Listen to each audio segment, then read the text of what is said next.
Nước Nga, đất nước của một nền văn hóa vĩ đại, nơi thi ca, âm nhạc và nghệ thuật từng đạt tới những đỉnh cao của nhân loại.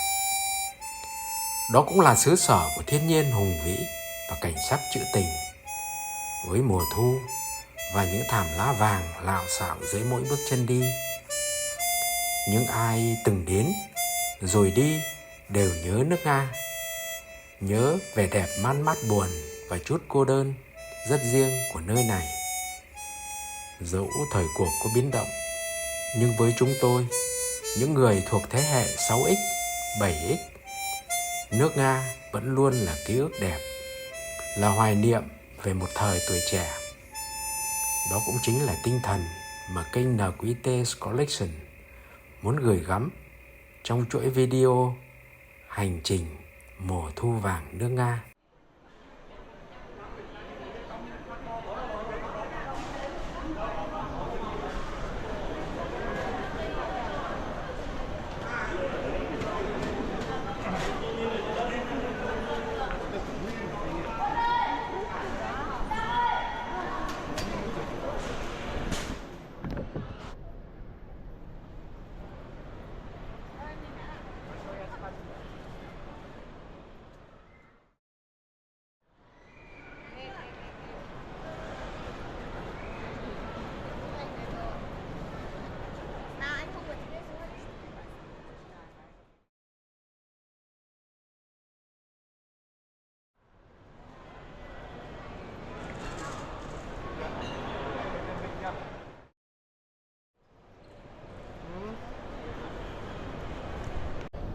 Luôn rồi.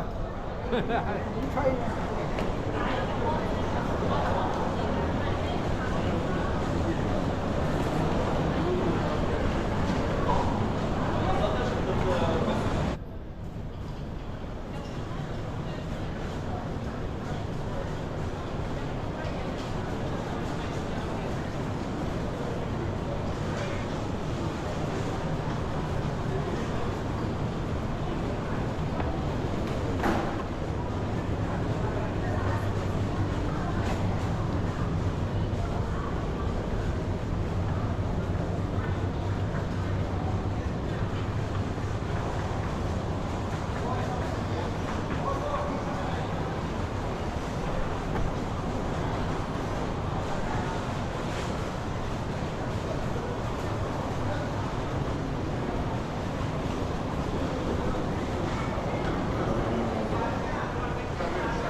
Переживай, все нормально, я уже первый.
xong ấy thì ông có về ông xây dựng thành phố Moscow này thì có 7 cái tòa nhà chị em rất là giống nhau, và đặc biệt là kiến trúc đó là 7 cái tòa nhà mà rất là nổi tiếng của Moscow mà chúng ta sẽ ghé qua tham quan. Một trong những cái tòa nhà nổi tiếng đó đấy chính là trường đại học tổng hợp Lomonosov MGU. Nó được xây dựng ở trên đồi Kim Sẻ.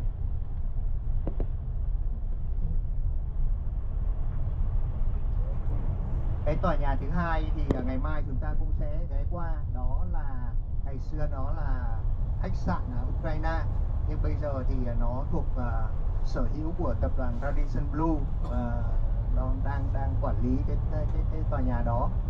Cái tòa nhà thứ ba rất là nổi tiếng trong cái 7 chị em tòa nhà được xây dựng thời kỳ Stalin, đó là Bộ Ngoại giao của Nga.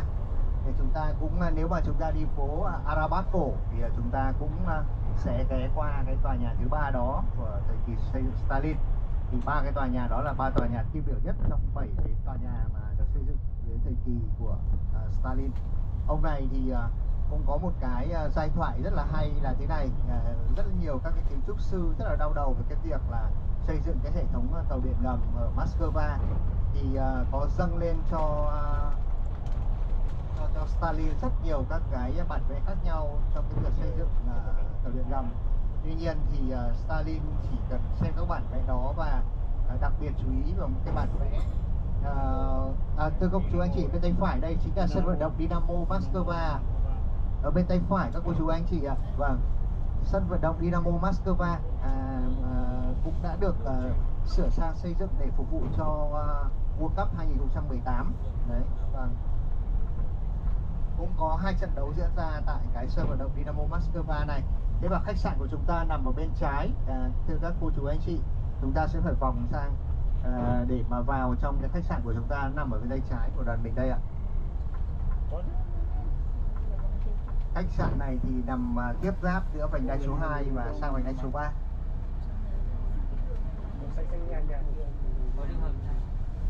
Chúng ta phải đi đường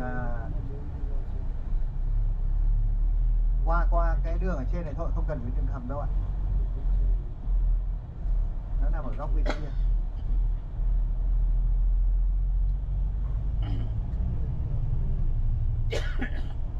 Thế và các cô chú anh chị nhìn sang bên này ạ. Ở bên này có một cái lâu đài, một cái dinh thự được xây dựng cũng rất là đẹp mà theo phong cách Baroque bên tay phải của chúng ta đấy ạ. Thì cái này có tác dụng là như thế nào? Cái lâu đài này là dùng để cho các cái giới quý tộc cũng như là các cái vị vua chúa và các cái vị mà sa hoàng trong cái hoàng tộc đấy, thì trước khi vào trong Moscow diện kiến thì họ phải đi qua đây và họ chỉnh trang lại cái trang phục của mình cho ngựa ăn no khỏe và làm sạch sẽ các cái xe ngựa xe kéo trước khi chúng ta vào để diện kiến ạ. Vâng ạ, nó gọi là một trong những cái khu vực mà để chỉnh trang lại cái trang phục, cái y phục trước khi vào gặp vua. Đấy ạ, Sarestino ạ. Đấy thì khách sạn của chúng ta bây giờ chúng ta sẽ rẽ vào bên tay phải ạ. Đấy, chúng ta nhìn cái chữ xanh xanh là Aerostar. Tối nay chúng ta sẽ ở đây ạ.